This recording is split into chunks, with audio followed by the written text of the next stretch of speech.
পৃথিবীতে কেউ স্থায়ী হয় না, আমরাও হব না।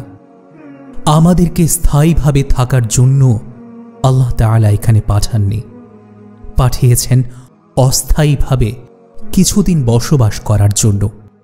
তারপর আপন গন্তব্যে চলে যেতে হবে। গন্তব্যস্থান দুটি, একটি জান্নাত, অপরটি জাহান্নাম। আপনি যদি আপনার কাঙ্ক্ষিত গন্তব্য জান্নাতে যেতে চান, তাহলে দুনিয়াতে রবের নির্দেশিত পথ অনুযায়ী জীবন পরিচালনা করতে হবে। তাকে সৃষ্টিকর্তা, রিজিক দাতা, ইবাদতের মালিক এবং জীবন মৃত্যুর মালিক হিসেবে ঘোষণা দিতে হবে, যেমনটি আলমে আরওয়াহতে ঘোষণা দিয়ে এসেছেন। সে কথা আমাদেরকে তখনও স্মরণ করিয়ে দেওয়া হয় যখন আল্লাহ সুবহানাহু ওয়া তাআলা আমাদেরকে দুনিয়াতে পাঠিয়েছিলেন। তিনি বলেছিলেন, قال اهبطا منها جميعا بعضكم لبعض عدو فإما يأتينكم مني هدى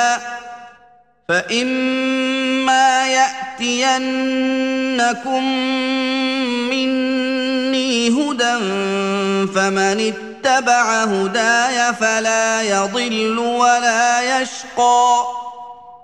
তোমরা উভয়ে একসাথে জান্নাত থেকে নেমে যাও, তোমরা পরস্পর শত্রু। পরে আমার পক্ষ থেকে তোমাদের কাছে হেদায়েত যাবে। যে সে হেদায়েত অনুসরণ করবে সে বিপথগামী হবে না, দুঃখ কষ্টও পাবে না।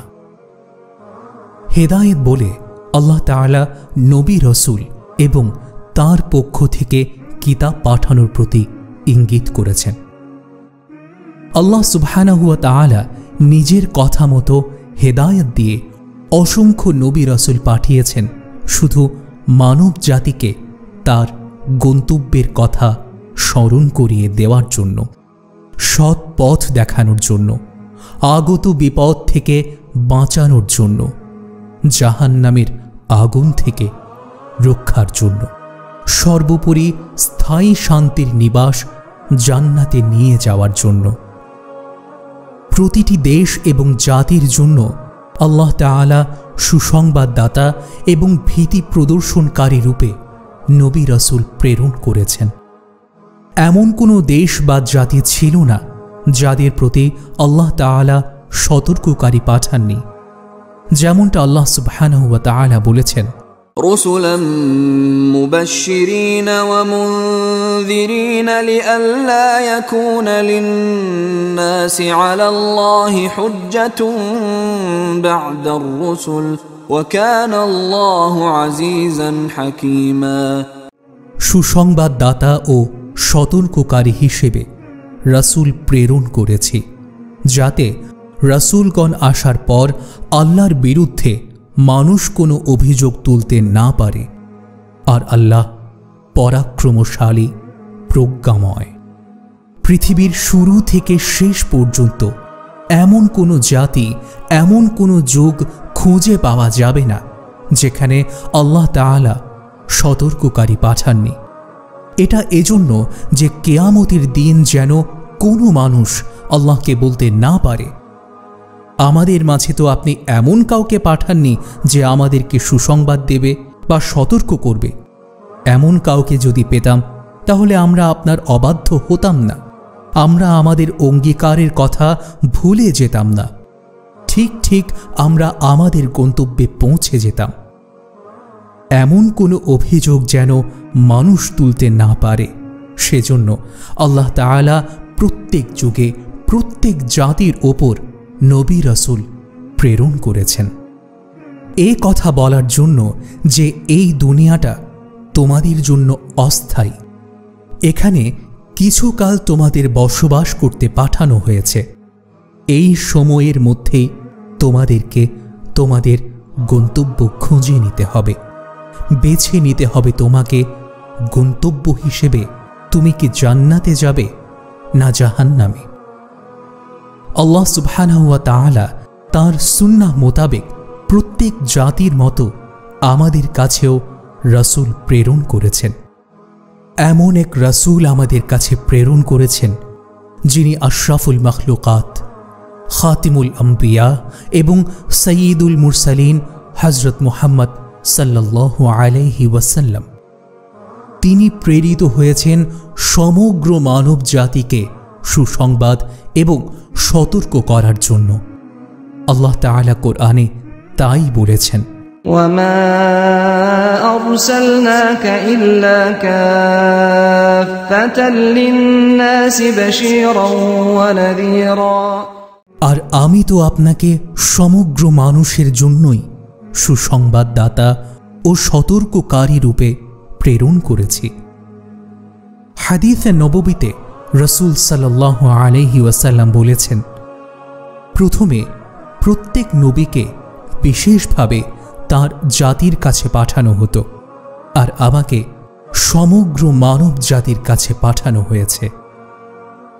রাসূল প্রেরণের পর গন্তব্য পানে মানুষকে নিয়ে যাওয়ার জন্য আল্লাহ তাআলা হিদায়াত তথা কোরআন নাজিল করেন, যা নবীজি সাল্লাল্লাহু আলাইহি ওয়াসাল্লাম দীর্ঘ 23 বছর নবুয়তের জীবনে পূর্ণরূপে বাস্তবায়ন করে গেছেন।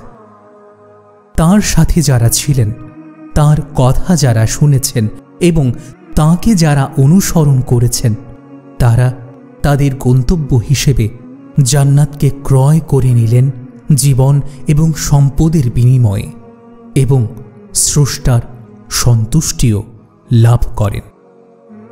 এখন যদি আপনি জান্নাতে গিয়ে অনন্তকালীন পরকালে সুখে থাকতে চান, তাহলে আপনার গন্তব্য আপনাকেই খুঁজে নিতে হবে। গন্তব্য খোঁজার পথ একেবারেই সহজ। শুধু দুটি জিনিস আপনি ধারণ করতে পারলে এবং মেনে চলতে পারলে আপনি গন্তব্যে পৌঁছে যেতে পারবেন। লক্ষ্যচ্যুত হওয়ার আর কোনো সম্ভাবনা থাকবে না। সেই দুটি হল কোরআন ও সুন্নাহ। রাসূলুল্লাহ সাল্লাল্লাহু আলাইহি ওয়াসাল্লাম তাই বলেছিলেন বিদায় হজের ভাষণে। তিনি বলেছিলেন, আমি তোমাদের জন্য দুটি জিনিস রেখে যাচ্ছি, কোরআন এবং সুন্নাহ। এই দুটি তোমরা আঁকড়ে ধরতে পারলে কখনো পথভ্রষ্ট হবে না, পথচ্যুত হবে না এবং গন্তব্যচ্যুত হবে না। আপনি যদি আপনার গন্তব্যের ব্যাপারে সচেতন না হন এবং দুনিয়াকে নিয়ে ব্যস্ত হয়ে থাকেন, তাহলে আপনি ক্ষতিগ্রস্ত হবেন। আপনার স্থান হবে জাহান্নামে, যা অবিশ্বাসীদের জন্য প্রস্তুত করে রাখা হয়েছে। আর আবাসস্থল হিসেবে জাহান্নাম কতই না নিকৃষ্ট।